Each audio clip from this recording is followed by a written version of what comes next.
I only think of UTIs as things that women get, who like women are like, I need cranberry juice. Oh, she has a UTI. But I never heard of men having it. And what does that mean? How do you know you have it? If your testicles ever get tightened, they hurt. If they ever have warm urine, really foamy urine, you're urinating at night 3 to 4 times at night. What is the connection for people watching right now between emotions and the certain infections a person can get? Look up on social media or Google if the kidneys are fear, lungs are some grieving, heart's joy. You will usually find that an infection, it gravitates more towards an organ that's been overworking itself. So sometimes the infections will get to that area because A, it could be weaker and there could be more nutrients available because it's weakened tissue. B, your body may allow the infections to get there because the tissue is overgrowing and it needs to find garbage men to take away the excess tissue. We were at dinner last night, and for 2 people, you were kind of like reading them. I guess I don't know what you were looking at, but I'd love to see if you could do that with me. Yours, though, they would call even in Ayurvedic and Chinese medicine face, more of a kingly face, because you definitely have the jaw structure and the line to be like more of an authority. But the way your chin is shaped is like you're very malleable, you very, very perceptive, but you have a lot more sexual energy too. The eyes, in a sense, they have a nice oval shape,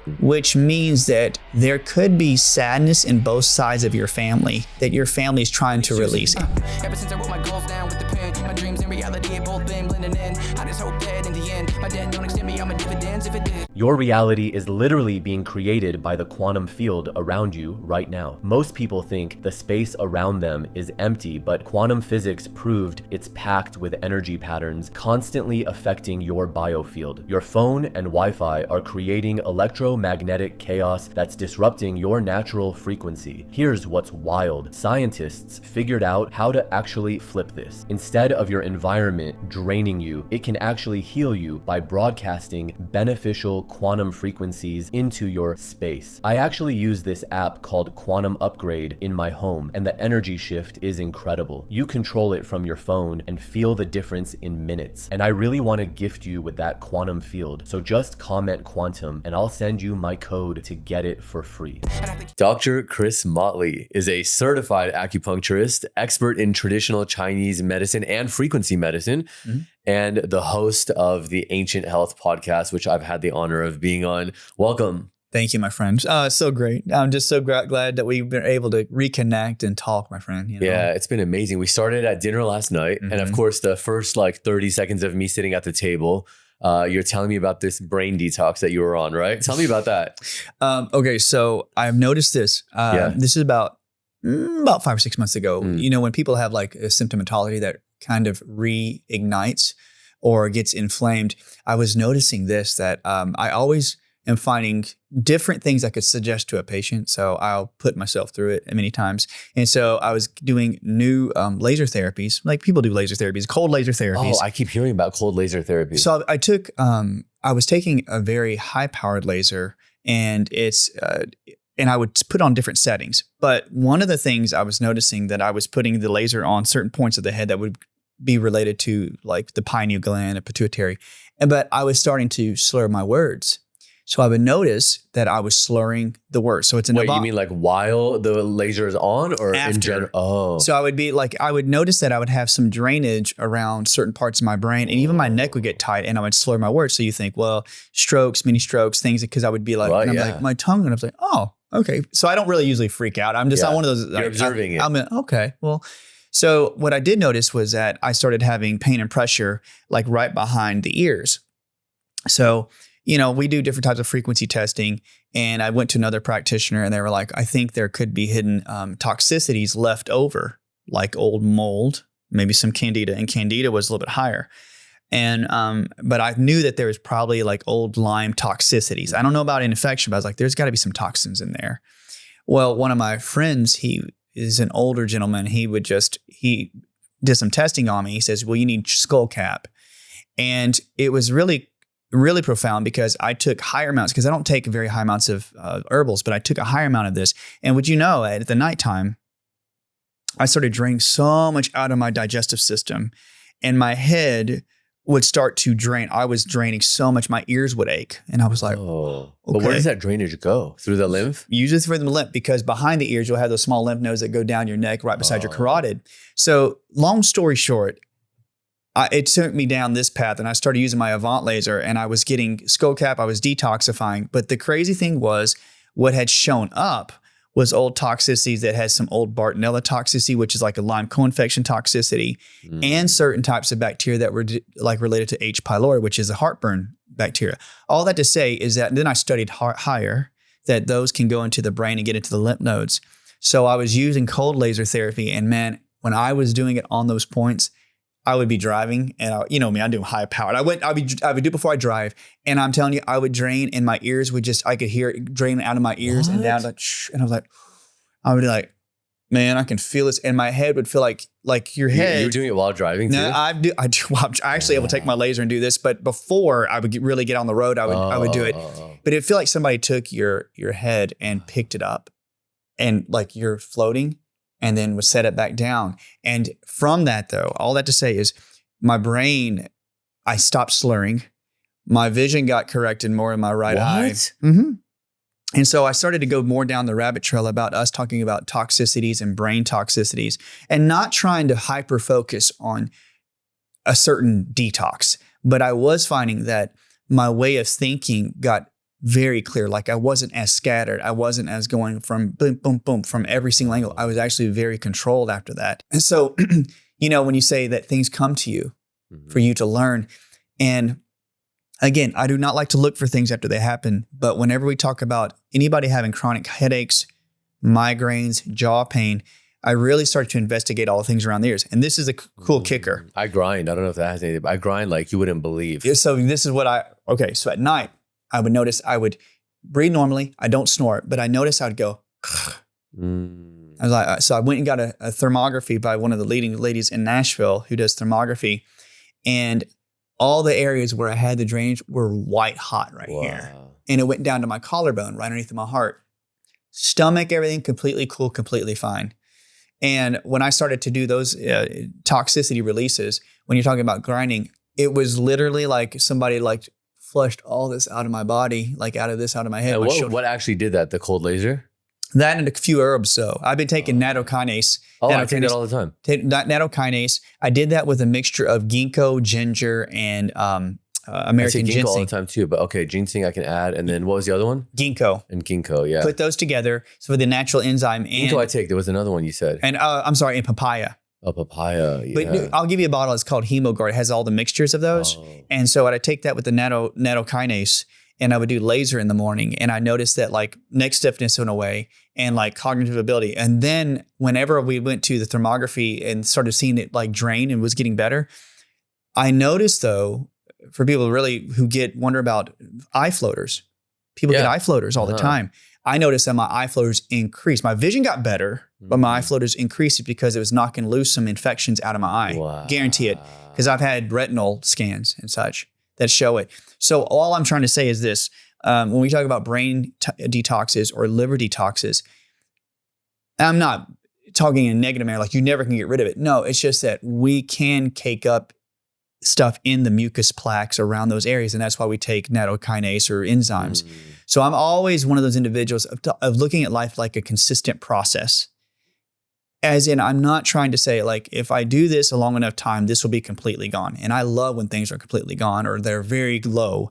But I also think that the journey in health is like, if you pay attention to all the things you have to clean out, it just gives you an idea of like where an issue could be bothering you. For instance, if it's always around my ears, I had issues. I used to hear night terrors. Whoa. When I was younger. I've never heard of this. You can hear night terrors? Hear night terrors. What does that mean? Like it's just audio? You're not audio, hearing things internally, because they say like neural toxins from when I had Lyme disease very badly can allow and trick the mind, or you are hearing spiritual things that are there that could be bothering you. And I think that they would say in different realms, you would know this, like I always think, what am I not listening to? What am I not hearing? So that's the part of the journey that I think is really profound for me, is like whenever I find these small things that bother me, I always try to find the area it is in my body and not try to just succumb to it and say, this is like the thing that's bothering me. I'm like, no, what am I learning from that right now? And I think it's what keeps you out of fear. Yeah, it's interesting because for me, it's not like, because that happens a lot too. Like if I have a vision, like I had an eye infection actually a month or two ago, And my friend was like, well, what is it that you're not seeing? You know? And I'm like, oh, here we go. 'Cause it's such a spiritual like thing to say, you know? But to be honest, like, I think it's like, even we've talked about this before, but going back to like, well, who is it that's hearing this right now? Yes. Is it me? Well, who is me? Yes. It's the body that's hearing it. Yes. And the mind. Yep. And you are the witness perceiving the body and the mind hear that. Like, for example, as we saw right before we started this, I was like, God, I'm hungry. And then I thought, well, who's hungry right now? The body is experiencing hunger. I am not the body. I'm witnessing the body. And when I did that, it's the hunger, I stopped perceiving it. Maybe the body is still hungry. I'm not aware of it anymore. Wow. Because you disconnect from it. Well, when you stop perceiving it, that like I was watching a gentleman who's a diver and he like can set records and such. And I think it's I'm not saying he does the same thing, but he's like, maybe the guy, I saw him like 2 days ago, said 29 minutes or something insane. Yeah. And they were talking about some of the practices they do. And they were like, your perception of like, if you are actually out of oxygen, that's your mind perceives that you are, or you don't perceive it, and which makes some ability to like dive deeper and such. Yeah, it makes sense. Yeah, it makes sense. And then, so that led you down toward a brain detox. And what about parasites? Because right now, like parasite cleanse is the biggest thing I'm seeing on social media. What do you think about that? Okay. So before it became like a big thing, and I'll introduce my friend Kim. She's like the parasite queen and online. But before that, I would say, and not saying, oh, I did all these parasite cleanses. You know, you and I have known about parasites. You told me 2 years ago about parasites on this podcast. Yeah. Years, like even I've been up for 20 something years. And I'm just saying, like back then you knew that there's parasites. But the way that parasites now are being more recognized, I'm thankful for. I don't want everybody to think that parasites is every single problem you ever had either, too. But I will say that the reason that I think parasites are becoming more prevalent, and you hear it every day though, but it is true. We're in an environment, for people listening, in an exogenous toxic environment. And not to harp on toxins, but when they talk about microplastics, they talk about heavy metals, they talk about toxins that build up in your tissue. It's more of an avenue when those parasites and certain yeast and mold will be attracted to the toxins, the metals, and the plastics because they metabolize it.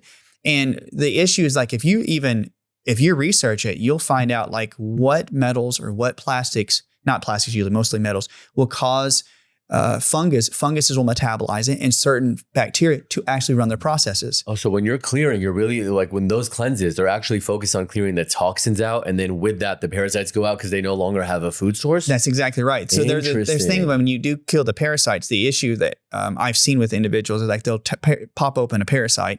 And, you know, like if they have absorbed a lot of toxic metals, it'll spill out into their body. That's why people do a parasite cleanse. They feel very, very weak and febrile afterwards. But if you start to focus in and find out which metals, that's what I did for me. Like when I was doing the brain detox, I should have mentioned that. Like I'll check, and I do like muscle testing, kinesiology, frequency testing, and I'll check as many metals as I can.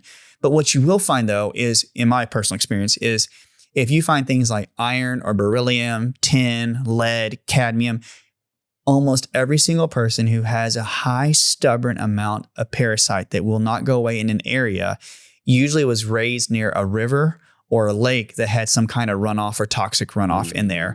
Or literally they've been in areas where they had like nuclear power plants and they had the air was on their skin because that's the entry point into their tissue, the lung meridian.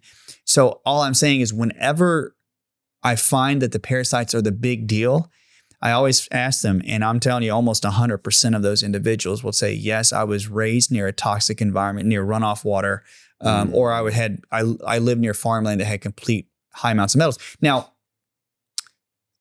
with that, I'm saying that's an external environmental toxin, and we really can't necessarily run away from that. So with the parasites eating the toxicities, in my opinion, I don't necessarily want to go kill off all the parasites first. I want to flush all the toxicities. Right, because they're actually helping you clear that too. That's the one thing that we're the symbiosis in life, like because fungus and mold, they're in our environment metabolizing metals in the dirt. And I'm understanding people out there saying, no, buddy, you need to get all those parasites out. I do agree with that too. But I'm also about check what toxicities may be lurking underneath, flush that out gently, see if the parasites will follow.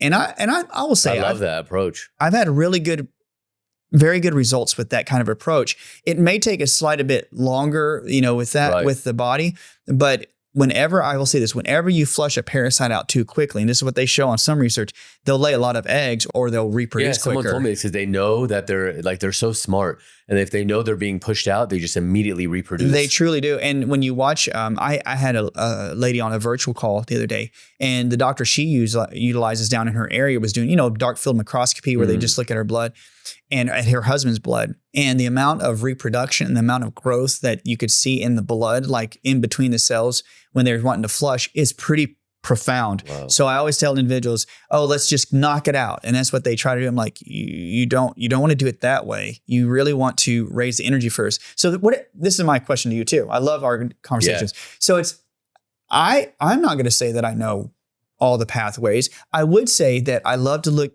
to clean out some metals or plastics and try to get toxicities moving. But I also think there's another avenue of people saying, well, you're never going to get better if you don't raise energy. Like you get the cells to create energy, mitochondria, which I believe. But also, if you have too much mucus plaque and too much toxins in between your cells, they're just, I hate to say coated, they're not going to absorb your nutrients very well. So I still think it's an individual basis where I agree. You can think about all the steps in the world, but when it comes to healing, you really do have to identify how that person perceives their own body. And I know it sounds a little esoteric in some ways, but when I work on people, I'm like, their body perceives their path of healing in this manner. Like, we need to get rid of this first, then this. Exactly. I mean, honestly, even I work on a purely energy level, but sometimes somebody might come and say, I want to work on this thing, on my eyesight, or on like my eating disorder, or I want to write this book, but I'm scared. And I'll say, okay. And usually we can work on the intention that they give me. Every now and then I'll say, I'm sorry, but I have to actually clear your esophagus first. And they'll go, oh yeah, I throw up every day. Wow. And I'll say, we have to clear that first before we can even get to this. Or I'll say your relationship with your mom or your larynx. And they'll be like, oh, I've had a mystery larynx illness no one can figure out for 7 years. Like they'll tell me. And I say, so for some reason, I don't know why, but it's saying we need to do that first. Are you a healing practitioner who is stuck in a job that drains your soul? Or maybe you are currently practicing but struggling to find the right clients and be seen? Well, in my online course, Awaken the Healer Within, I will show you how to ditch imposter syndrome. Awaken your spiritual gifts using real, ancient, Vedic, and Egyptian techniques, and all at the same time build a prosperous business with soul-aligned clients who want to pay you. I'll show you the exact strategy that took me from 4-time Emmy Award-winning journalist to healing practitioner making 6 figures. Plus, there's a weekly coaching call so that I am guiding you every step of the way. Now, if you're ready to turn your purpose into prosperity, just visit awakenedhealers.com/join. When you find your priority sequence and that's like top priority, do you believe, and I'm asking because I love advice, that it's somehow taken such a large pattern in their field? Like it's like literally a lot of their attention, like you're saying, their conscious mind is focusing on that? Is they're just not able to let that go in their conscious? Ooh, that's a great point. It could be that, or it could be the underlying layer of like, okay, what's causing the eating disorder is the panic from age 17 that they might have forgotten about, but they're still holding, right? Yeah. But in order to clear that panic, we first need to clear this other thing, or else it's going to be too much for the body to clear that, you know? I agree. Or maybe it's like, it's in the nervous system, but before we get to the nervous system, we have to clear the pineal first. That'll help the nervous system let go of this easier, or whatever it is. Like it's really case by case, like you said, and you utilize muscle testing in your work. So you understand, like, there was a woman the other day and I told her, I said, I don't know why, but you're supposed to take red clover. And her mouth dropped and she was like, I added red clover to my Amazon cart last night after hearing it on a podcast, but I haven't checked out yet. I was like, okay, well, there you go. Take red clover. I don't know why, but there's something in that. It's good for you, right? Yes. And it's just muscle testing. I just muscle tested that. Do you feel when you're working with somebody, like you muscle test, but do you also get like an impression, like a feeling? Because sometimes So I'm muscle testing to verify what you feel. Because when you look at somebody, I can guarantee this, I feel this about you, is that when you look at somebody, you're already kind of feeling like where their body feels like there's a shift that you think this pretty is much. perception. But you know, it's like, it's actually interesting because I wanted to ask you, and I'm glad you just brought that up because I would have forgotten to ask. We were at dinner last night, and for two people, you were kind of like reading them based on how I guess, I don't know what you were looking at, but I'd love to see if you could do that with me. Oh, definitely.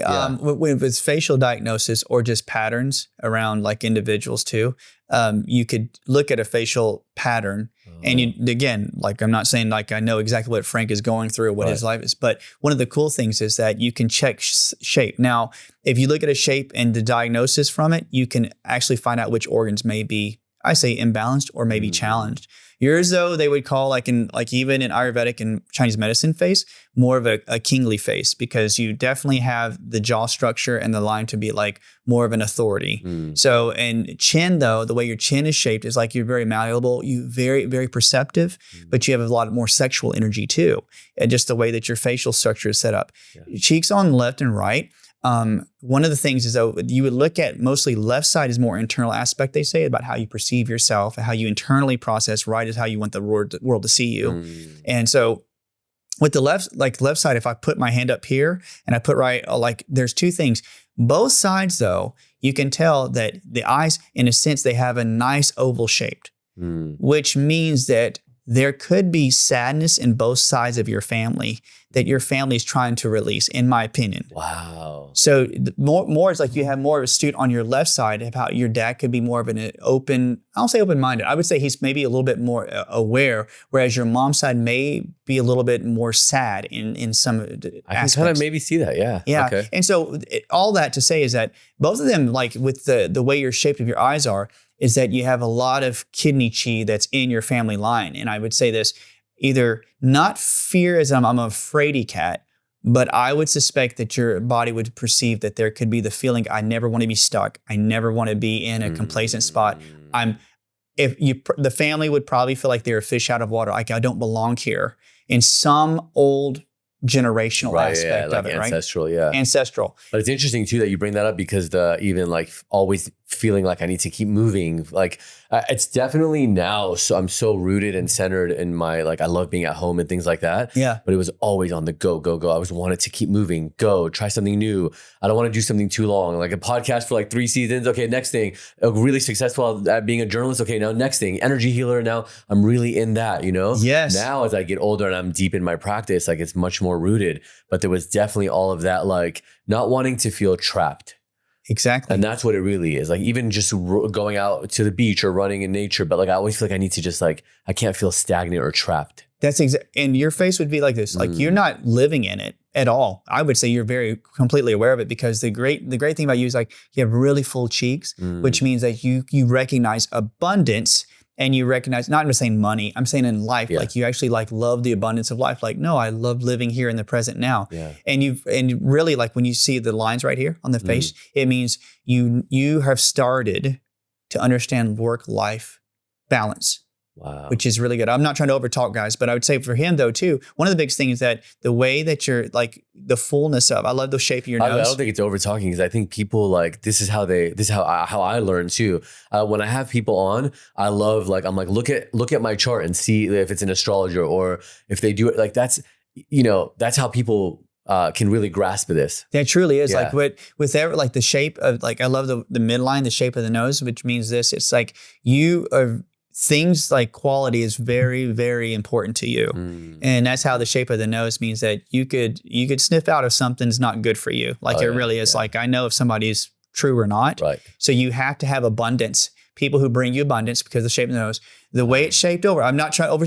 That means that women in your life, you may have suffered rejection from women in some way, or from a mother's pattern in your life where you don't feel comfortable around it, that you feel rejected. And so you would hold women's relationships very dear to you, but there could be a little bit of hinge, or your family lines experienced it too. And that was where in the face? usually right on the line with your the way your right eye shaped and the way it curves right into your nose. I can tell. That's what you're looking at. Wow. Yeah. And it's like there's been some form of rejection or some form of abandonment. Whoa. Yeah. So if you, and so whenever you look at it, you also look at the way that your nose, and this is great, when it barely tilts, it would show me that. So it would mean that normally the way that could be a friendship, right? Friendship of a female that really hurt you, and it didn't make you feel like you could breathe well, like it felt suffocating to you. That's totally it. Yeah, that's good. So like that was pretty profound, though. We talked on your podcast about like a certain kind of like a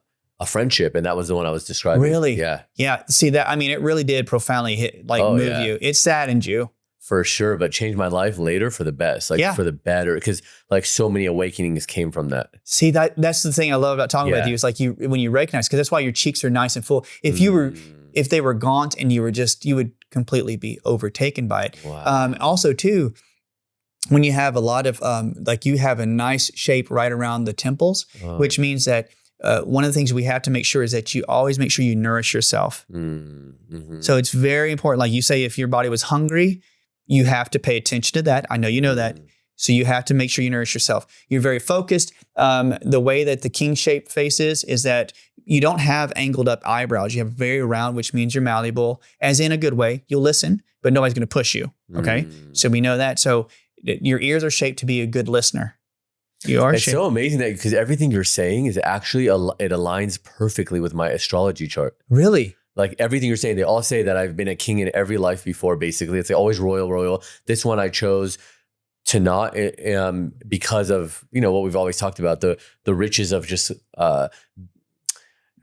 everybody being like a sovereign being without needing like the official title, right? Yeah. Like being a royal for the royalty, not of your blood, but of your actions, kind of a thing, of the way you live your life. That's a really profound the way you say it of your action. Because I think that maybe the nobility of not your blood, but the nobility of your actions, I guess. That would make sense though, because the way two of the things like when you're saying that is that the nice evenness of where your brow meets means that they always say the straight brow would mean that you want the straight point of, I don't want wish-wash. I don't want people in my life like that. Is that what mine is? Yes. Oh, okay. Like you're pretty even keeled about that, that you would recommend that. But I like with the ears though, like the ears with the shape is that sometimes with a person's ears, and this is, please, people, if you're listening, I'm not talking bad about your ears, okay? But if your ears are sort of shaped forward, one of the things they say, like even genetically, is that a person could be wanting to listen to themselves more, so they'll be able to talk more about themselves. If you notice that, so you have ears that are going back, and so what happens is like you're really willing to listen to, but your kingly energy is going to be like, no, I'm going to make decisions, and that's why you're talking about in 38. And that's so how I am too, by the way. It's because I'm like very authoritative and leader by nature. Like everyone just starts to naturally gravitate to wherever I do or say we're doing or going. Sure. But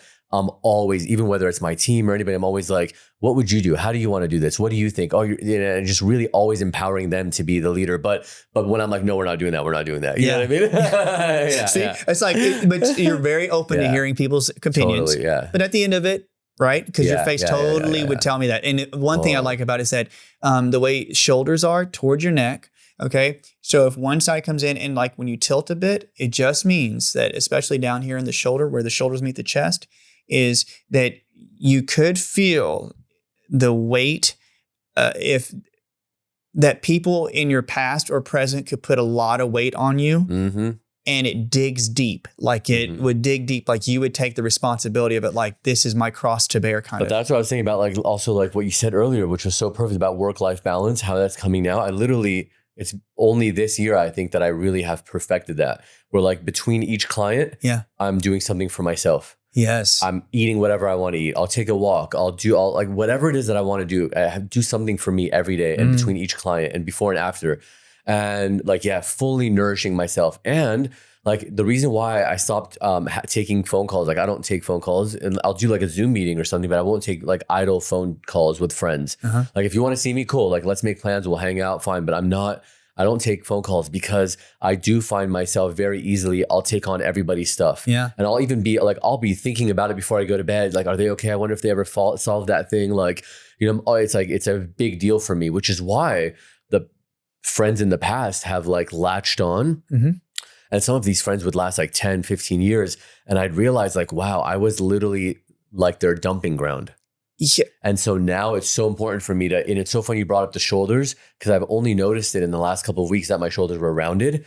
And I'm like, now it's such a practice to constantly be aware of keeping them open when I catch them go like this. Yes. Of like this. And I didn't know that that's what it was. So it's just like taking on the burden of so many. It truly. And I also do so many free sessions. And if a friend wanted something, I'd be like, oh, let me clear that for you. Now I'm like, look, you know where my website is. If you want a session, book. You know what I mean? Like, that's exactly what you need. I'm not going to burn a hole in myself to clear for everybody else, you know? I like the way you said that, burn a hole in yourself, because like when you feel the pressure, like the upper middle of your back between your shoulder blades, and this is not to get too technical, guys, but like that upper thoracic area is always connected to your stomach and your spleen. Wow. So in the Eastern medicine world, stomach and spleen would be the earth element, which people are feeling like they root down into you because acupuncture, they always tell me when I do it that what they did in the past, that spleen was always the part that needed attention. Exactly right. Yeah. And the spleen always responds to the belief, like we were talking about your beliefs and such in this world, is that I'm going to make sure that everybody else is fine before I am. So that's a program that comes in. So in essence, what your body would tell,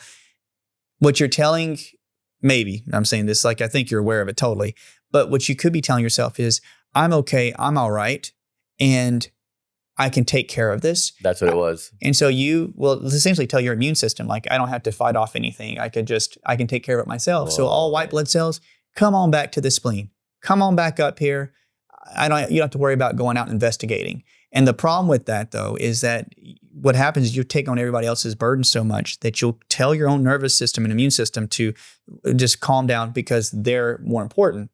And one thing I really like about the king face is people will always be attracted to the king face, because when you have a nice jaw set, is because literally, truly, your parotid glands, your salivary glands, it sounds crazy, guys, but it's seriously, is you produce a lot of acidic juices or enzymes in your mouth, because what your body is trying to tell you is that I need to be nourished.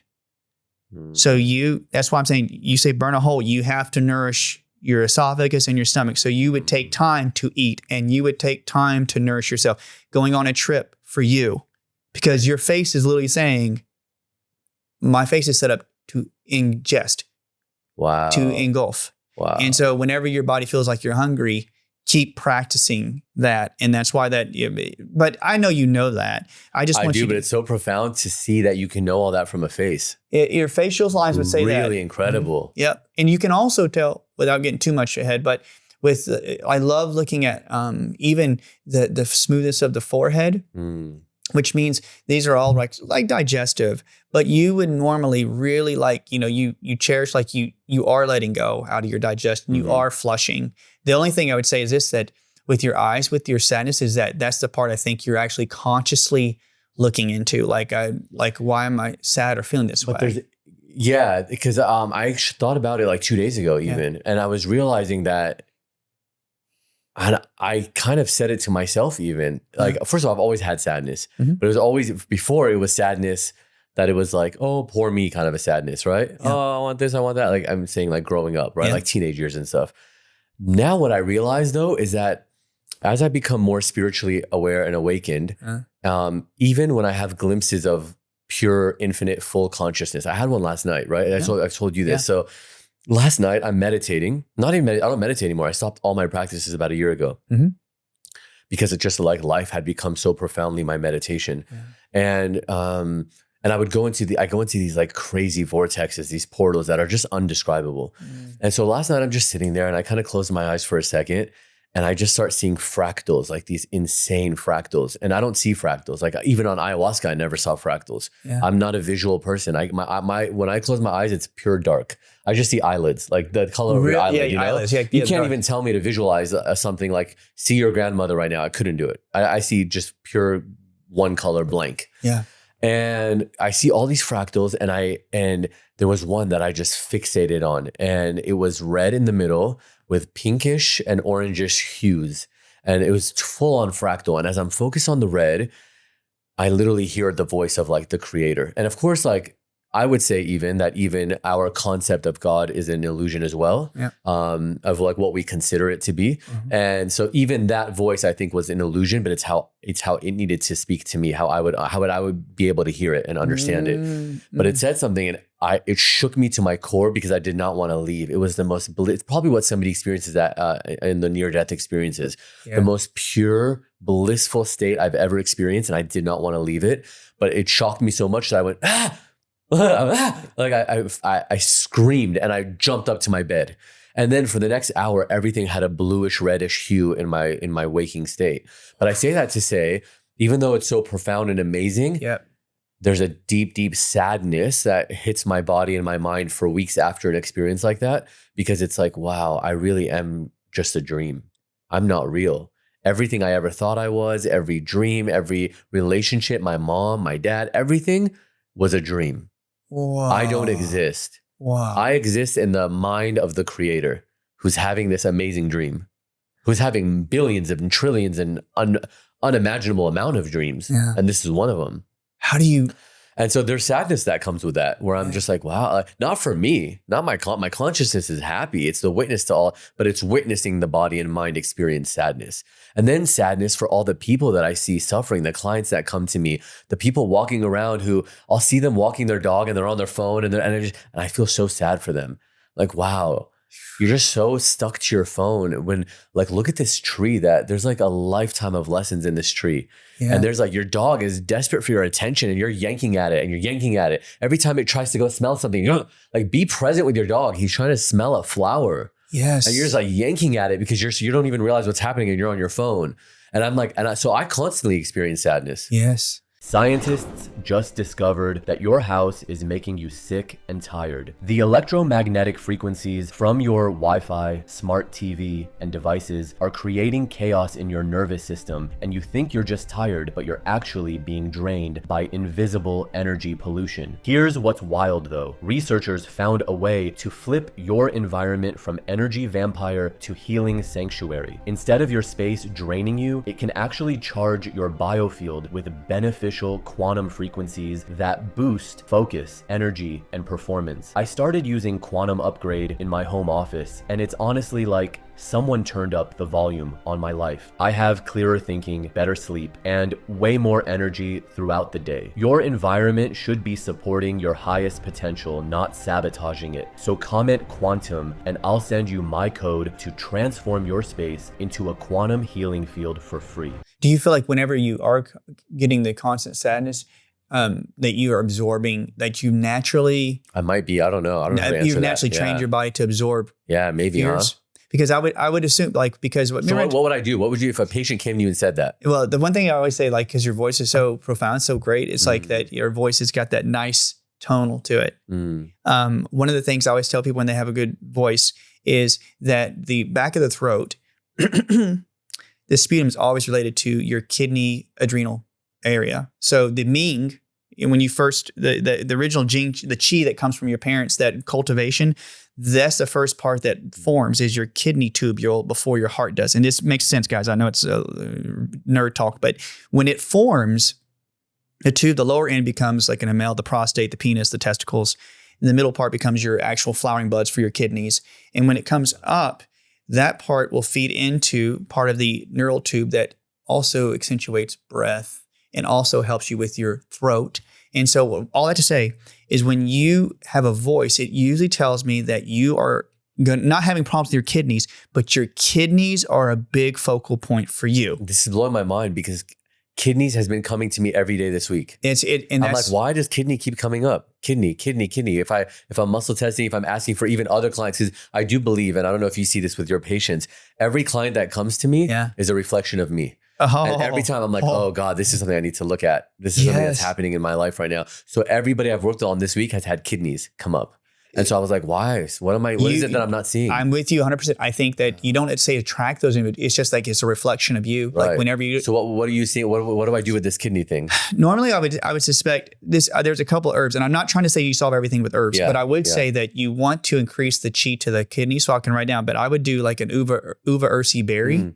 and chancapedra, like you do the stonebreaker. So those mixtures, or even chrysanthemum, at least I can write those down. But if we did a little small mixture of those, and there are some good, I take one every night. I take a kidney mixture, and I'll send you a picture of it from this one. Please do. And I put it's got sweet peony and so cinnamon. I can buy the mixture as you have it? I got a really good mixture. I'll send it to you. Okay. And I'll send you the picture. You just put it in your drink, and it tastes pretty good. I just froth it up with my frother. Yeah. But what it talks about is that it is to manifest or strengthen up your kidneys to sustain you. Cold or hot? Like, do you put it with like a latte room or something? temperature. You can put it in a latte. You can. I always fear that I'm going to ruin it, like take away the nutrients. I just put it in raw. It tastes pretty good. I just water and do it, and I'll take like maybe my enzyme with it. Yeah.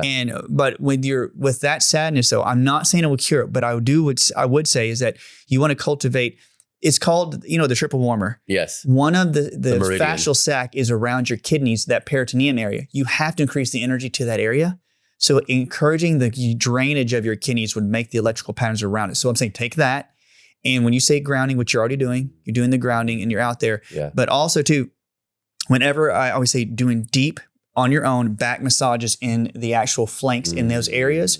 And when you're doing your patterns and your motions and any type of stretching, get the kidneys to drain. But I'll send you that because you need to knock stuff loose. Please send that to me. Yeah. You need to knock loose. What I have found though, personally too, is whenever I keep my kidneys really flush, I will have really good mornings where I'm actually like, not saying, how are you? I'm just like, things look pretty bright. I'm not having to take. I love that. Because sadness is the big thing. Yeah. And I've cleared it as far as like emotional, like my body holding on to it. Yeah. But it is like my go-to tendency. Like I said, like if I see somebody, I get sad for people a lot. Yeah. And for myself, but like I said, not me, like not the witness, but the body and the mind. Truly. I feel bad. I don't, but it feels sad a lot. It does. And I think that's one thing I can ask you with too, because as we grow older, I'm just saying as we were trained, I don't know use the word trained, but as we learn that pattern program, condition, all that. It's really hard for the brain unless you like, when you're talking about monks or those who are doing deep meditation, who really like that's what they're doing many hours a day and they're finally letting go. And I think you can do that. I am, by the way. I do that though. But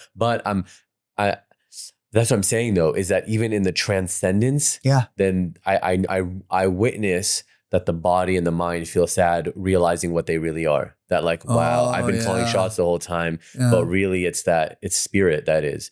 And I'm not what I thought I was.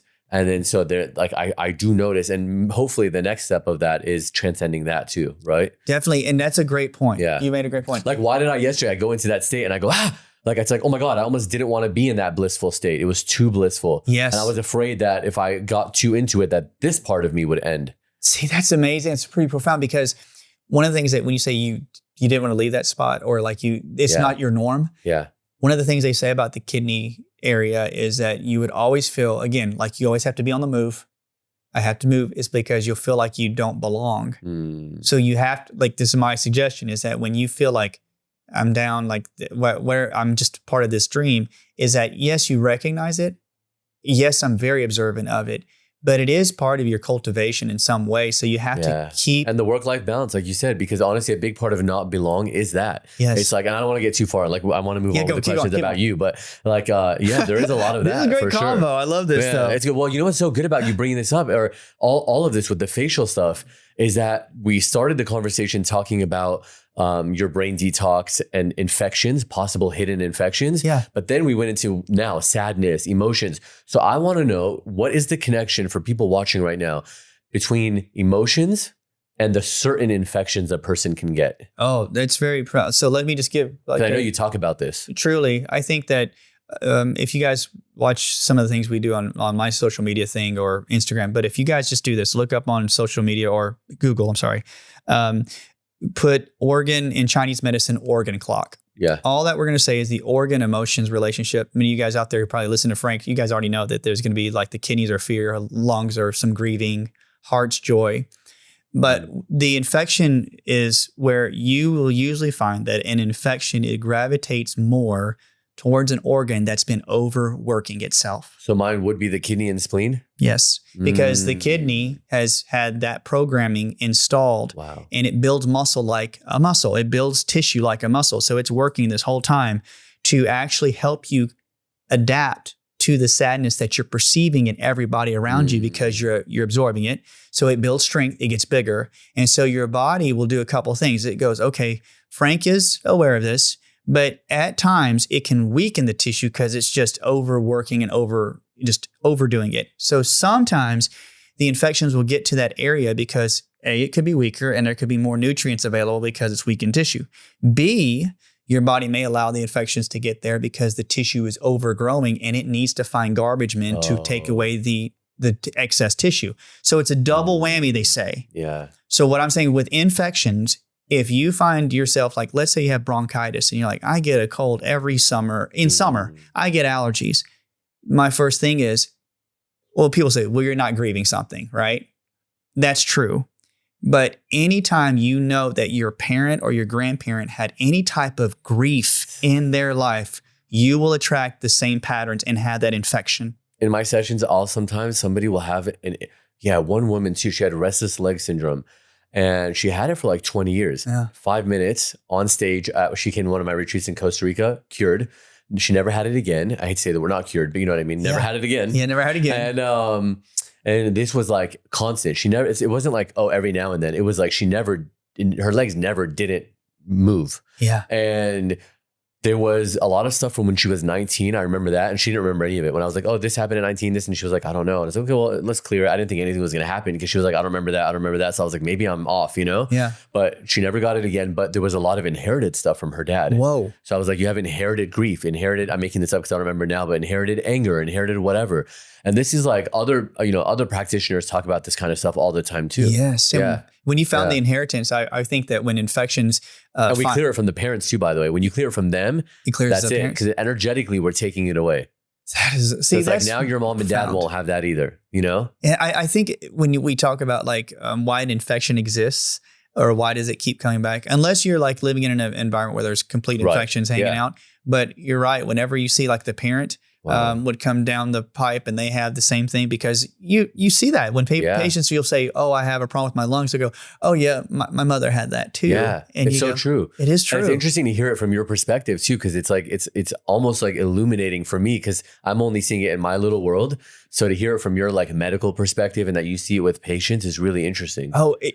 And I would say, to me, whenever we do like some different testing, like people I hate to use the word hawk up a loogie, but I have them send it off to a lab where they'll spit into something and we'll go, okay, they've taken a picture of my lungs and there's nothing wrong with them. And then you send it to a lab that can test for different things and they'll have like pneumonia bacteria and it's just in high amounts. And most of the time doctors are like, well, if you can live with it, you're fine. But the energy, like you said, the parent had and the DNA, all the energy is combined and tight and it's holding on and you could do a clear, you can clear somebody of it. It would tell the lungs, like, you don't have to keep fighting. Wow. You can let go. There's no more need for you to grow excessively. You don't have to build muscle anymore. And I think that's really, I wish in the natural Western medicine world that, each area would see why infections and emotions are completely related. Oh, wow. And unless, we just said, I just repeat myself. It's so blowing my mind because I've seen it with like, like I said, like if somebody has an eating disorder or something, they come to me and I clear a certain thing they're holding on to and it goes away. But I never correlated that even infections, like that you're more prone to an infection because I always just thought that's an outside thing. No. But it's like, but where it goes is, and I mean, knock on wood, but I haven't had like you brought up a cold earlier. I haven't had a cold or flu probably in like 17, 18 years. Yeah. I mean, I don't remember the last time I had a cold or a flu. Yeah. It's when you look back at your patterns, one of the things that they'll say that with movement of infections throughout the system is one of the things you have to really be mindful of is that you really become aware of what your family line is. Like my dad had gallbladder issues. My grandfather had his gallbladder out. I have gallbladder stagnant.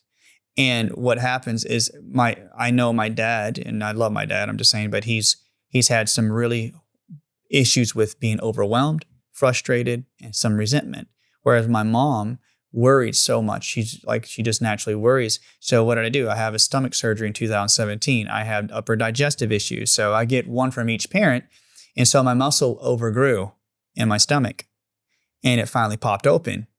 So like you realize like they say, well, you're going to die if you don't get this surgery. Okay. I mean, seriously, I was like, whoa, okay, well, but I literally thought, and not saying I'm profound and I know myself so well, but I was like, there's some worry that I literally held on to, and my stomach was trying to get infections started to be hanging out there. And I just want people out there when they're listening, they go, when you get heartburn, if you get it in your esophagus, what I always do, and it's very basic, is you always take the action of the organ, and you have to remember that the brain, your psychology, or how we talk about conscious, is literally basically performing the same mechanism as the organ. Okay, so because it's telling, or that's what we believe, like the brain's telling the organ what to do, or vice versa in the sense.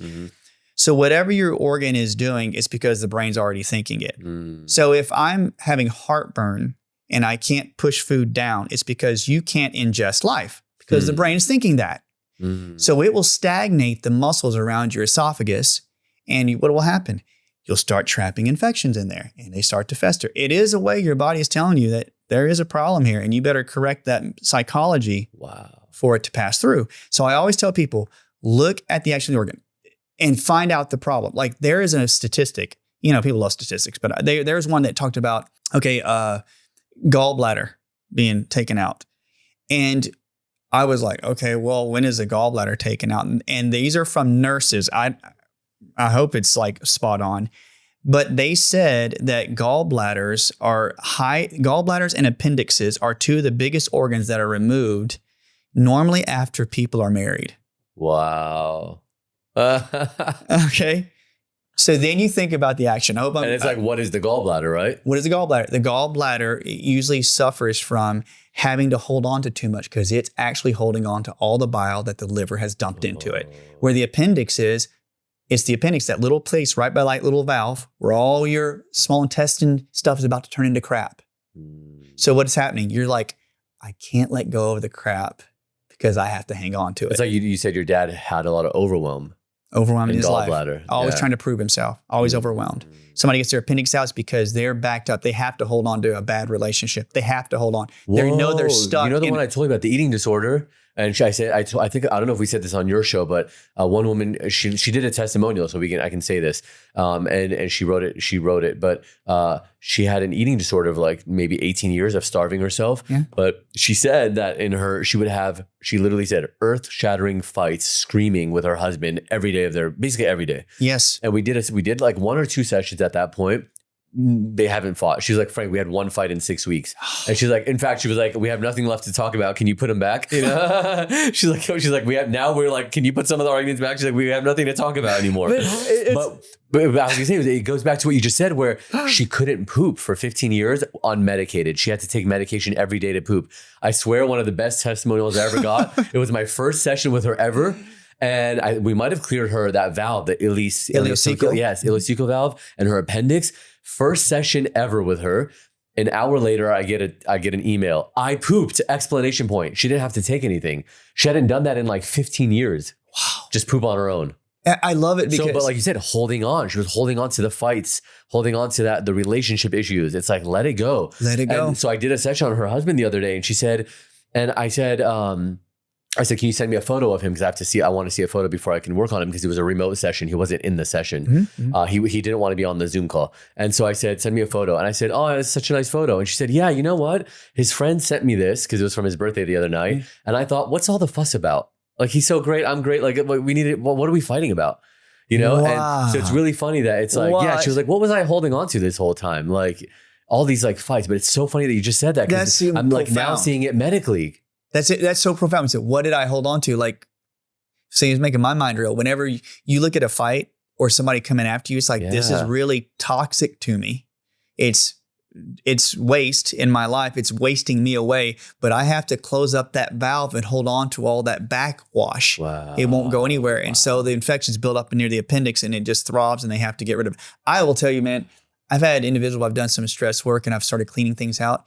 And I love how you clear individuals, because I do some emotion work. I've done pretty well with it, but I'd say 3 ladies, I would say you have some old stuff you have to let go of, because it's in this area, and you're only getting rid of the infection, but it's going to remind your body of what you're not letting go of. I'm just going to tell you that if you clean it up, if we do force it through the system. 3 of them, all of them had to go to the hospital to get their appendix taken out. Wow. Because they weren't getting to the root cause of what they were holding on to. It was very hard for them to actually let you, like they were well, you know, that's something I clear is like, I'll say you have no will to let go. And it's from age, let's say 37. And let's say at 37, I left my husband. He cheated. And I was like, yeah, see, you have no will to let that go. Let it go. But see, that's the great thing about coming to an energy healer. I just clear it. That's exactly. And it's gone, you know, and then their symptoms go away like a lot of times.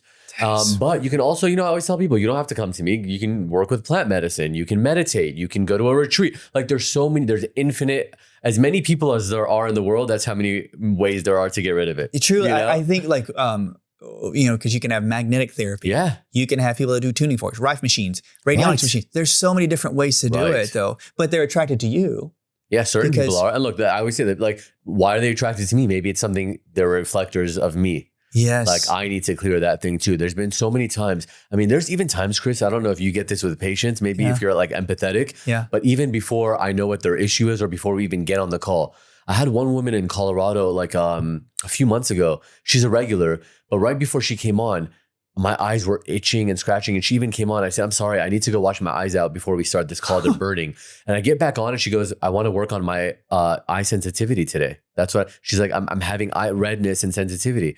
And I was like, wow. So I'm like taking on their symptoms sometimes. So it's almost like either I'm taking it on or they're showing up because it's something I need to clear in me. That I am with you 100% on that, because I sometimes wonder, like, if I felt something that is coming to the surface, I do believe we send little telephone calls out. And I believe that the fields, like in our biofields, will send that telephone call out. And it's like, well, both of you are going to actually help each other. Right. Exactly. You're going to help each other. That's exactly how I feel it. Yeah. And the one thing that you said is so profound in the last podcast was that you say, in some ways you honor that. You're like, this is a horrible thing, but it's like, oh, this person could be draining me when they come see me, or you're working on my, no, it was there as a reminder. Yeah. And I think that it makes you look at infections a different way.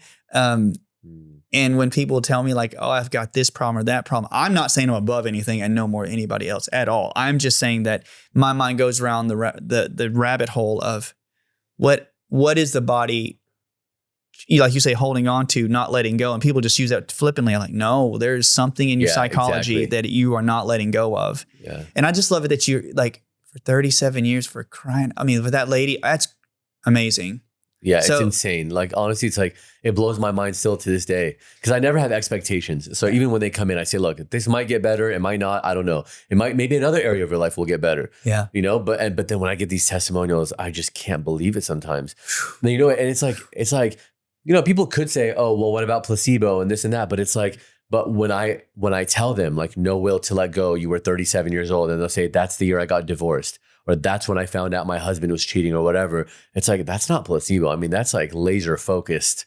That's like exactly what it was. No, it is.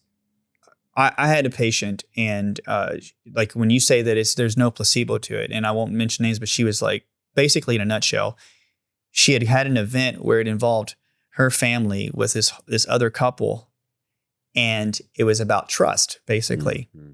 And I was like, well, it happened 17 years ago. I was testing 17 years ago. Trust. Well, I don't know, but yeah, I don't think. And all of a sudden she just went, that was when, and she went through this whole thing, told me like this event with these other people and this other, and it broke her. Like, she's like, I can't trust anybody. I was like, but it's a matter of like, I can't trust people to have my best interest at heart. Yeah. And when you find those little, you know, when you go back to the age and you think there's something in their body that sent a telephone call out that you picked up like a radio tower, and you muscle tested it. Yeah. Yeah. I'm always profound. Like, I just look at it, I'm like, what in the world, man? Me too. It blows my mind still. Still blows my mind. Oh, man. And then like also, but you have a community too, right? So where like I do this with clients, obviously you do it with patients. Yeah. And I also have my Awaken the Healer Within program. Yeah. And in that we just get so much deeper. It's like, look, there's only so much I can say and do on like podcasts or Instagram or whatever else. And we go really deep. What are you doing in your community? Okay. My community is not as cool. Oh, come on. You're just so humble. That's the thing. No, my community is where I take usually like the podcast, or what I've been doing lately is I will take the individuals all meet together, and I'm thankful because they're like-minded individuals, and they're on Facebook groups talking with each other, where they we meet every week, almost every single week for the Q&A. And so my community is when you come in, like we really put in the chats and we talk about like what your questions are. The thing though, what I have found out is I've been doing more case studies as well. So what I like to do is if you come in with like autoimmune or some problem, what I try to do is try to get maybe 2 or 3 cases and go over it with not taking the person's name out.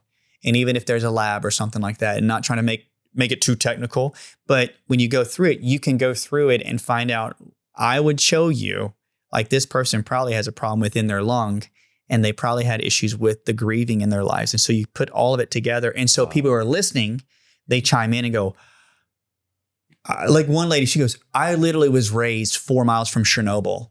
Wow.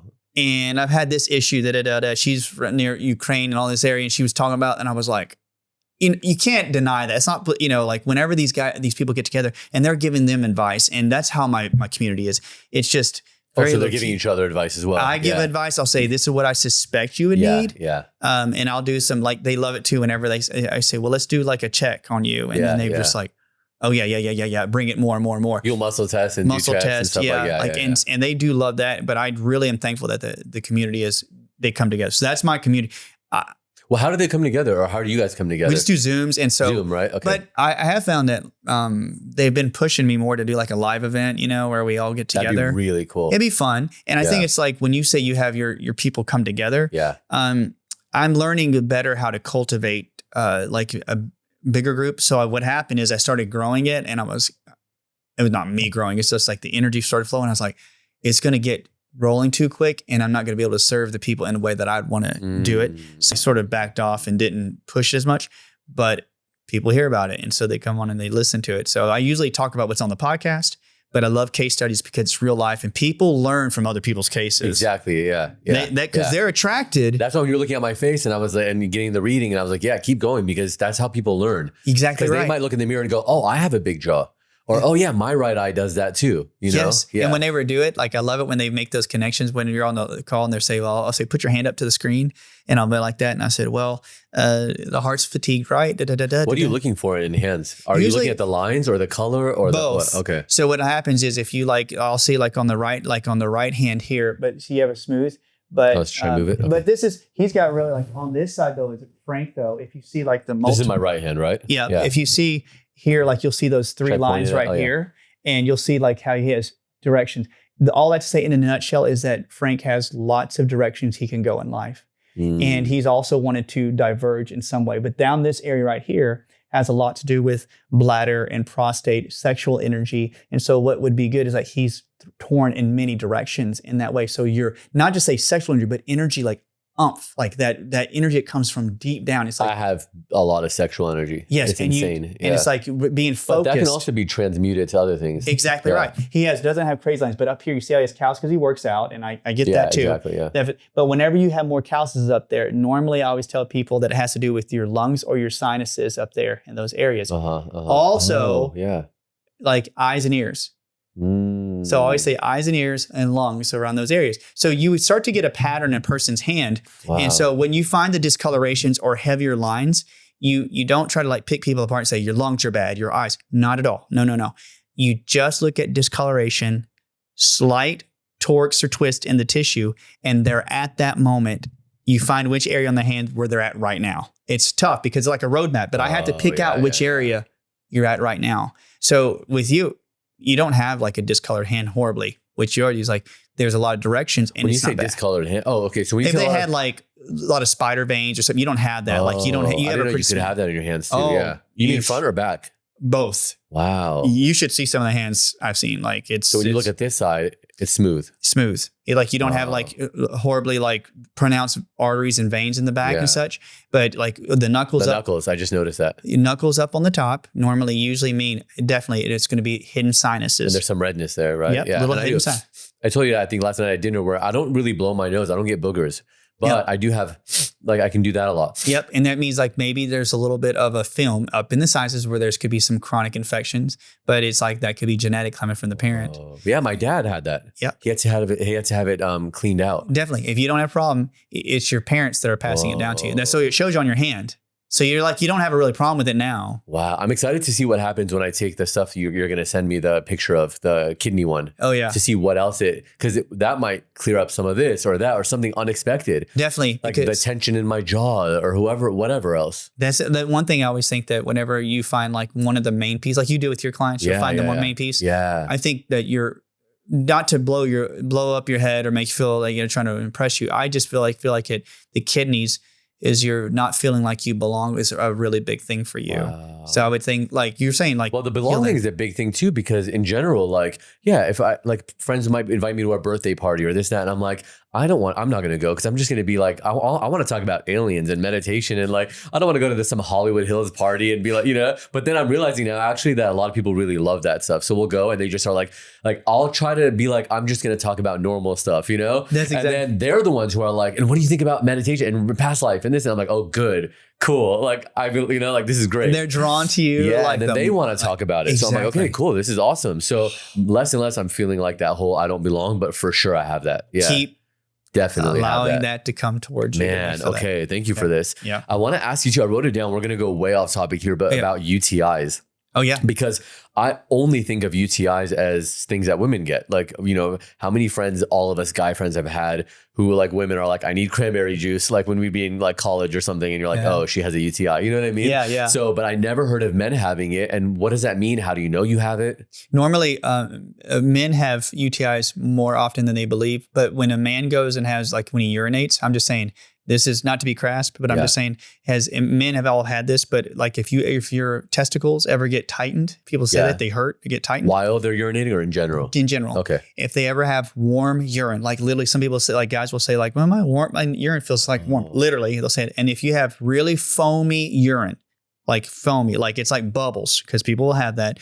You're urinating at night 3 to 4 times at night. Some people say that's my normal. Like night, as in they're waking up to waking urinate? up 3 to 4 times a night. And if they have, remember, heat, foam, waking up many times a night, flank pain. Any of these or all of these? All of these, but any of these. But more likely you'll have most of them? Most of them. Okay. If your testicles ever feel tight randomly, or and then your hip flexors are tight. People say, oh, like my back hurts. Because that's what a guy will normally do. Is like, oh, just my back hurts. That's okay. And my colors is a little yellow and it's a little foamy. No. If you have those, and you starting to see the other patterns, like you are super tired in the afternoon because that's the Chinese medicine time for the kidneys. Like you're just drained. I had to take a nap. You're blowing my mind right now. This might be my thing. I mean, I don't have any of that stuff that you mentioned. I don't have except the tightness sometimes. Yep. And the low back. The low back. But I don't have any, my urine is usually pretty clear, like white, like watercolor. Yep. And no foam and no heat. That's good because that'd be this. What majority. about the other two? The other two would be like, it's just that there's weakness in the kidney. Like you brought up. Okay. So maybe there's no UTI, but there's the kidney thing. That's what I'm saying. You're blowing my mind right now because kidney came up so much this week. Yep. And now you're telling me this and I'm like, I do have low back pain and tightness sometimes. Yep. And when you get it to like, if you feel the tightness even behind the scrotum, if you feel like around the testicles, that's just, remember that I told you about that kidney tubule that forms into. Yeah. And usually that means that there's infections that possibly could be coming through. And then another one is that you probably don't have it, but when you work out, remember if the hips are tight and the back's hurting, it transmits all the way down the inside of the leg. So your feet could hurt sometimes or randomly get pain in the heels. No, I don't have that's good. That's good. And so like, but the hips are tight a lot. Yeah. But the only reason I think that maybe they're not as tight is I consciously work on certain movements to help them get untight. Truly. But if I didn't, they would be tight. Yes. And you're like, but UTIs, if they do get a UTI test, if you go there and they'll say, oh, I'm going to check for E. coli. You remember. You can get a UTI test? Yeah. You can get a UTI test. I thought like you just take cranberry juice or something. No? You can you can do cranberry juice, D-mannose, you can do dandelion, milk thistle as well for the liver. Yeah. You can do uva ursi, which is amazing. You can do chrysanthemum, write those guys down. You don't do all of them, just one of them. But like certain labs. Oh, just one of them alone will help? A lot of them will. I usually do like, I tell them take uva ursi, like UVA which is going to be in my thing anyway, right? In the kidney thing. Uva ursi. I would do probably cranberry and some D-mannose together. It will flush it out. I've seen people like get rid of their UTIs in like 2 days. Wow. Now, one thing for certain though, when you guys recognize that for a man, it's because people always think it's E. coli. But there's a lot more infections. Like I cannot tell you how many times people come and they'll say, well, I have all these things that say it's kidney, but I went and got a test and it's not there. Then I get them sent to another lab that tests for 50,000 bacteria. And they'll have bacteria, man, that I can't even pronounce their names because I know a lot of them. But it'll be at 95% infection rate within their bladder.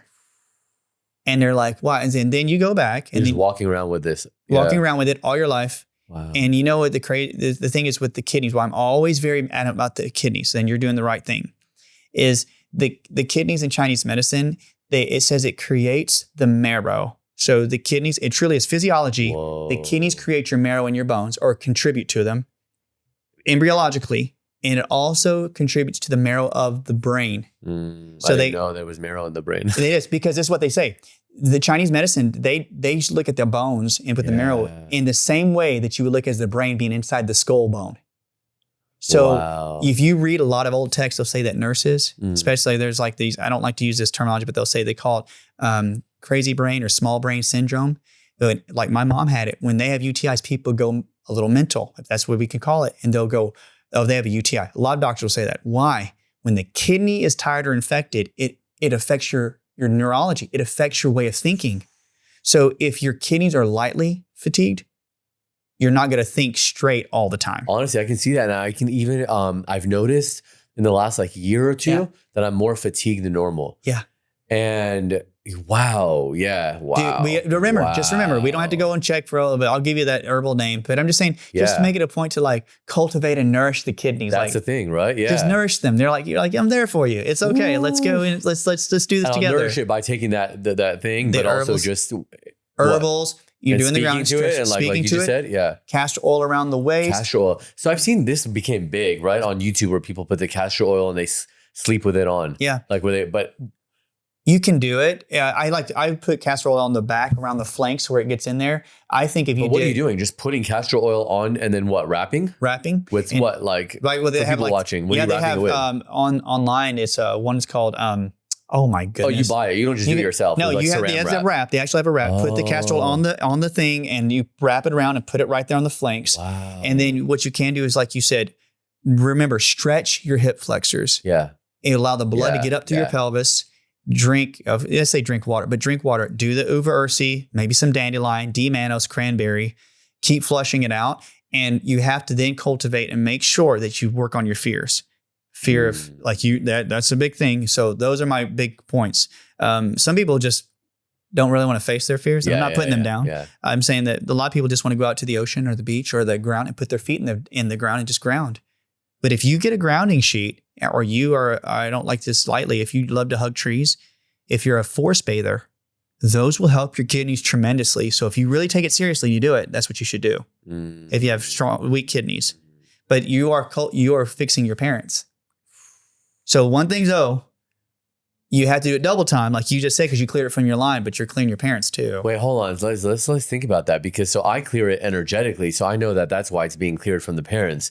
But you're saying if I clear it medically, it clears from them too? Yes, if you do clear it, because one thing if it's inherited, it's something, because but they won't resonate with you as much anymore, which means they will have to focus on their own infections because they have the partner bacteria that's in you. There's no resonance between them, and if they don't, this is a cool thing. 2 tuning forks, if one's like starts to flows away, this one loses energy and flows out too. Wow. So that's one thing I always think that's really profound about generational energies, where a parent, no fault of theirs, passes it to their kid. Yeah. And the kid is like, I'll take responsibility for it. That's what happens. Wow. Because even like the biggest gurus in the world say this. Yeah. And it's like infection wise. And I will find that individuals will have the same bacteria strands. My God, you're blowing my mind right now. Oh my God. Like, because it's more because I had Gundry on the show. Yeah. And then because of that, somebody sent me a book called I Contain Multitudes, which I told you about. I gotta get this. It was like a New York Times bestseller, maybe a Pulitzer Prize, but I'm reading this book and I'm just blown away by the amount of like bacteria actually controls everything in nature, everything in the world, everything as we know it is controlled by bacteria. And when you start to know that, and I started to take all these probiotics, I researched them. I even had ChatGPT look at exactly my blood work, plus like read that book, plus everything else, and said, now based on this, send me recommendations for probiotics, not based on reviews or testimonials or what the website says, but based on the research. And they did. And I've been taking these, probiotics, and it's changed a lot in my mood, in my fatigue, everything. But the one thing that you just said that took it to a whole nother step further that I didn't even think of But I mean, I even think I go far back as like even like in the Sumerian text about the Anunnaki and how they made us of clay, which even the Bible says, and all these things. Yep. I think they were actually maybe it's a thought. It's a thought experiment at the moment, so it's not truth as I know it. Or that I've researched, but they could have also been describing the bacteria, because in some of these ancient Sumerian texts, which is the oldest text that we have, they say that they came from space. Others, they say they came from under the ground. I really think they could have been, and putting it in myth form so we could understand it, but maybe talking also about bacteria. Yes. And how, because it says that the bacteria, they came and they made us out of clay to be carriers for them, to be slaves for them in a way. So really what we're doing is really just creating habitats and environments for bacteria, not we as in, the witness, like I always say, the witness is really who I am, but the mind and the body was created to be like, okay, get up and walk over there and pick that orange that the bacteria wants to eat or whatever else. So all these things, but then the way you said it, where it's like, but if my ancestors have it and I also have it, but I'm clearing it from me, my family members who have it will no longer have that resonance. So it has to die off in them as well. Yes. You're blowing my mind, because it's like, wow. I mean, this really is all bacterial. It is. It's like the bacteria, like when they say the quorums of bacteria. Now, I want to read the book because I contain multitudes. Yeah. I love like Chris Astle-Smith, the doctor I follow out in England, and he talks about bacteria in the sense where like I love how you said that, because each bacteria has specific purposes. Yeah. But why would one family line have, quote, a certain amount of bacteria just cultivated in them while they're depleted of another one? But if you go even spiritual, it could be that the bacteria is so genius that it's also knowing what certain family members have lessons that they need to learn and incarnate as. It could be a spiritual purpose. Like if we really think of things as divinity as well, it could be that the bacteria is so genius that it knows, and we're looking at it primally, but maybe it's even deeper than that. I always think that like when they tell us, they go, well, we're made up of so many billions of cells. I'm like, well, then the quorum would mean that they have to run some of the show for us. Oh, for sure. And we have to be in symbiosis with them. And I whenever we think about like, if I'm going to eat an apple and the body that says, no, we need to cultivate and you better eat that apple. I'm like, you're going to go probably eat the apple. Yeah. So I've got to read this book though. You can even, because you have a flight back too, but I read it. I did the audiobook. Because it's very dense. The first couple of chapters are dense. I will say like it took me like 3 or 4 chapters to get like deeply invested into it. Yeah. Okay. I'll download it's dense, it. But it's so good. Oh. And like, what's cool about you too is like the stuff that you're sharing in this podcast is also in your weekly, I think it's weekly, but your newsletter that you're putting out. So how do people sign up for your newsletter? Usually, like what I normally do is that you can go to my website. There's a thing you sign up for the newsletter, and for anything with memberships, you can go there. I'm revamping a bit of the membership and maybe changing some of the structure of it. But you just go right to my website. You go to my link tree on my Instagram, and the newsletter I want to cultivate a little more. I would like to do more vlogs, like videos sending out to them. But we'll figure if that's little by little. But they can start with the weekly newsletter now, because even honestly, just you telling me this about the kidney, I think honestly could be life-changing for me. And it's so wild every time I see you, because the last time was at a really profound moment in my life. I had just left like this meditation retreat, like a deep one, really deep one, a week long with no phone, nothing. And then now is another time where like kidney has been coming up all week. I didn't even think to ask you about it, and you just nailed it. I mean, it's like really interesting. So people who are like, you just never know. You sign up for your newsletter and what little nugget they might get that could lead to everything else they've been looking for. Truly, my man. And then I want to talk about, because your membership, you said you might be revamping, but I made a list here.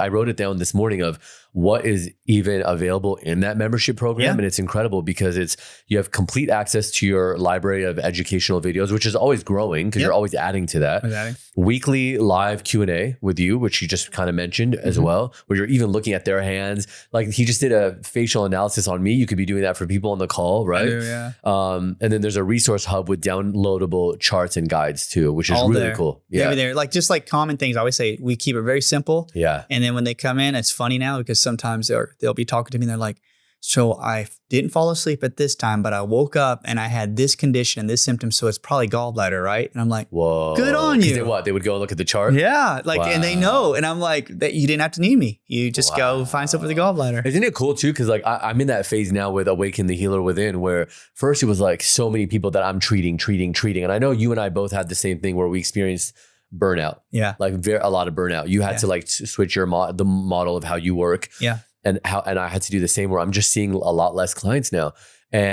But I'm like, okay, but now it's like, it's just changing form. Yeah. Because in this program, I can help so many people live this life. Yeah. And which is what you're doing. You're helping them. Like when they come to you as a patient, fine, here's the diagnosis, here's what I want you to do.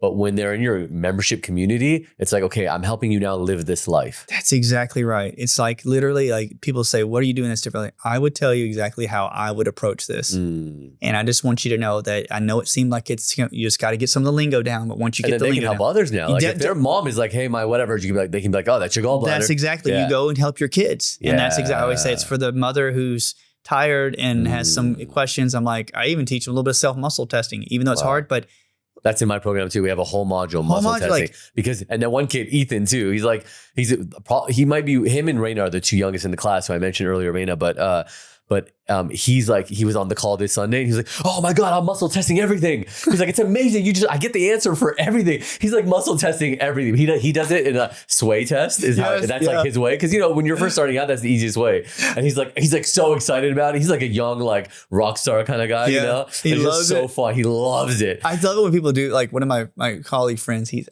a muscle test. I mean, a muscle test, but he'll muscle test everything. He's like, oh, I just got this new car. And I'm like, I do that too, but you get a little obsessive, right? Yeah. So I learned to just be like, okay, that's what I have in me. Don't muscle test everything. I'll do this. I'm like, well, my instincts would probably tell me. Yeah. But he's like, oh, I just muscle test the amount of like energy I would get from this, and he does it for everything. I'm like, man, I'm good on you, but that's what we do there. That's all. But it's fun at sometimes. I've done it, but even like friends will always be like, can you test this for me? Hey, is this good? And I'm like, all right, Yep. But yeah, it's so easy to get addicted to it in the beginning because it's like, it just gives you the answer to everything. Exactly. For people who don't know what we're talking about, it's like kinesiology, and like there's different ways of doing it. I use my hands. Yeah. And like, I was at Air One not the other day, it's like months now ago, but it's a funny story because I really was craving the sandwich that they have there, and I wanted to go get it, and I kept muscle testing. It was like weak. And I'm like, why is it weak? Is it because of this? Is it because of that? Is it because I'll be late for my next interview? Is it like, and everything went weak. So I was like, well, if you're not going to give me an answer of why, I'm going to go, so I went, and they were out of them. And I was like waiting in line. And well, first I went and the ones had bacon in it, and I don't eat bacon. And so I went to be like, cause I don't eat meat. So I was like, can you take the bacon out of it? They're like, well, you have to go over there and ask them to do it. I'm like, all right, fine. I went over there. And then they were like, yeah, we're out. So it was so funny that I was like, man, like just listen to the muscle testing, it always knows. Like people who do muscle testing laugh at that. And I'm like, dude, that is amazing. I would have been like, but it's so true. It is true. It's just knows. So now I just stopped questioning it. True. I when I go to the restaurant and I look at a menu and I'll go, that looks delicious. And I was like, I do like a consciousness scale or something. I go, that's 30 out of 100. And I'm like, nope. And I'm like, and literally I'll try to fight against it. I'll eat something and I'll go, heartburn. Right. Yeah. Why'd I do it? And it was like something in that other thing that was testing strong might be the thing that your bacteria wanted. That's exactly right. And sometimes I'm like, is it the bacteria that's like controlling the muscle testing, or is it me? I always think that whenever there's food involved, I always think that I'm like, why would I need that? And I'm like, I always say this, my little guys down there need it for something. Like, exactly. There's something in it that they need. Yeah. Oh man, I could talk to you all day. Man, this was a great. Thank you so much for coming on. Thanks for flying out. Just thanks for having me on, and I'm so glad you're on mine too, man. Oh, I'm excited. Yeah. Thank you, brother. All right, everybody, go check out Dr. Chris Motley's work first of all, because can they still book with you virtually, or are you like, is your wait list too long? No, but you can book with me virtually. So I'd say this, so everybody, I just want to say, like when you do virtual, I do like different. I don't like to use a package, but I use try to go 5 to 6 months with people. Okay, now, because it's been easier, better for me that way. So you guys still come. But also you get to see their journey from beginning to end. Isn't it better? Truly. And then they get access to my membership. So after they get done, they can go through the membership and keep with me, so I can keep talking to them. Oh, because I was going to ask about the membership next. So if they're doing, if they do a package with you, they can continue on with the membership. They get access to the membership. Brilliant. And so they just can keep rolling with me, so they don't feel like they're lost. And they're just like, no, you can keep asking me questions if you have it. Okay, cool. And then the weekly newsletter is just through the website. That's through the website. Yeah, that's it, man. Oh, brother. All right. I appreciate it so much. Thank you. Thank you so much, man. All right, everybody, go check it out. Because honestly, and I will say too, I've had friends from the last one who just from listening to the episode and implemented some things had I don't want to say about what they had specifically, but a couple of people healed from whatever they were going through. That's so good. That makes me feel so good. Yeah. Thanks, all right. Till next time. Till next time. Believe that you really choose it. Ever since I wrote my goals down with the pen, my dreams and reality have both been blending in. I just hope that in the end, my debt don't extend me on my dividends. If it did,